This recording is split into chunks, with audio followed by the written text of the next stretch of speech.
سلام بینندگان عزیز، علی جان علیوف، آموزگار زبان انگلیسی از مؤسسه تعلیمی تیم کالج می باشم. اینک درسی امروزه خود رو ما شروع کردیم. در این درس ما با شما چگونه از شکل تنها به شکل جمع گرداندن اسم ها را در زبان انگلیسی می آموزانیم.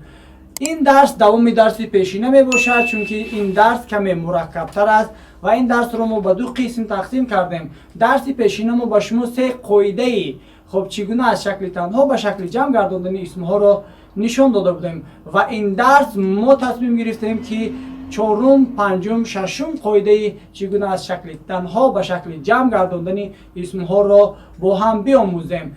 خب اصلا باید ما بدونیم که اسم ها در زبان انگلیسی و اینکه در زبان تاجیکی تنها میشوند و شکل جمع میشوند. یعنی چی معنا دارد؟ یعنی وقتی که ما یک دانه اشیا رو گرفتیم و اسم تنها است و اگر از یک دانه همون اشیا پردمت زیاد شد، دو سه شد و آنگاه شکل جمع میشد.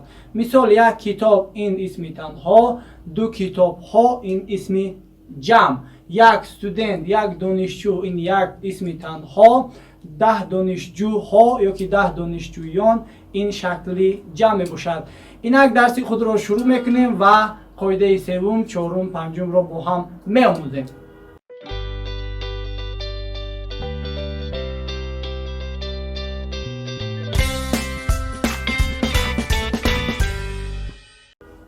قاعده چهارم، nouns which end with the consonant plus y we remove y and add ies. چی معنا دارد؟ noun معناش اسم. nouns اسمهای کی which معنای کی، آن کی. nouns which end اسمهای کی با consonant، یعنی consonant اسمهای noun which end with consonant اسمهای کی با همصداها و y تمام میشوند. we remove ما میگیریم میپرتویم چی رو؟ y رو، یعنی حرف y از بین میرود و از بجایش ies میآید. چگونه؟ babies یعنی baby کودک با حرف b و y تمام شدگی اینجا حرف b همصدا می باشد و حرف y چگونه که قاعده گفتیم اگر همصدا و y آید ما چیکار میکنیم؟ باید چیکار کنیم اینجا؟ بله ما باید y رو بگیریم و از بجایش ies آوریم. baby کودک، babies کودک ها. city یعنی شهر، حرف t اینجا همصدا و y اومد، ما باید y رو چیکار کنیم؟ از بین بریم و از بجایش ies اضافه کنیم. city شهر، cities شهرها. candy قند، candies قندها، یعنی شیرینی ها، قندها. اینا قاعده پنجم، nouns which end with vowel plus y we add s. چی معنی دارد؟ اسمهای کی با صدانک و وی تمام می شود اینجا ما تنها اس علاوه میکنیم، یعنی ما یگان چیز رو از بین نمیبریم.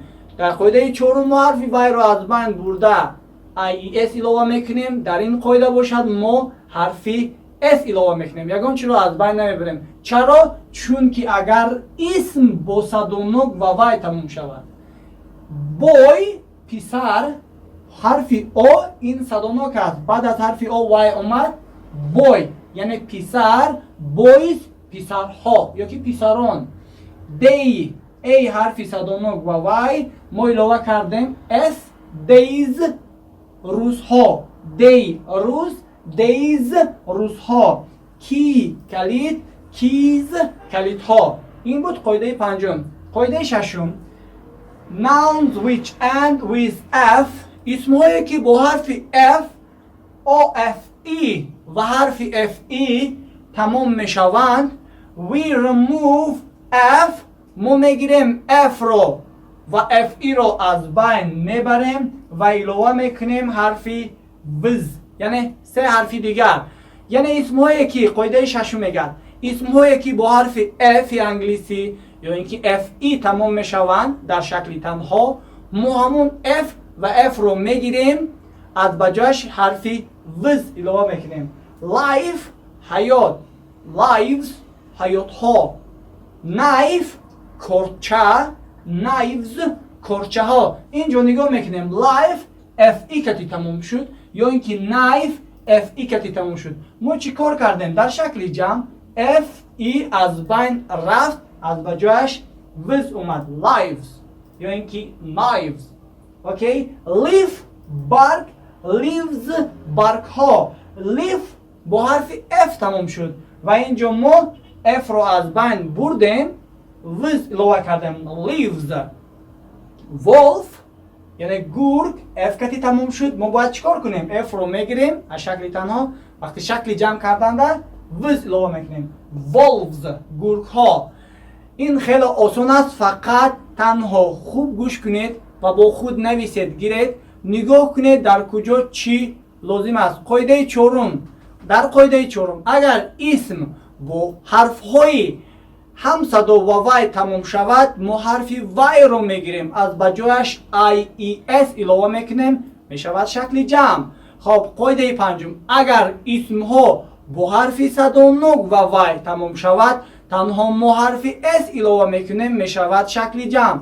قاعده ششم، اگر اسم ها با حرف های اف و اف ای تمام شوند، ما حرف های اف ای رو میگیریم، هنگام شکل جمع کردن حرف های اف ای رو میگیریم و از بجاش وز اضافه میکنیم. این بود درس امروزه ما و ما از آن شاد هستیم که شما با ما هستید. درس های ما رو زینه بزینه تماشا میکنید و آن نفرایی که برای اول این درس ها رو تماشا میکنن، از آنها خواهش میکنیم درس های ما رو زینه بزینه تماشا کنید، با کانال ما ابونه شوید و ما رو پیگیری نمایید.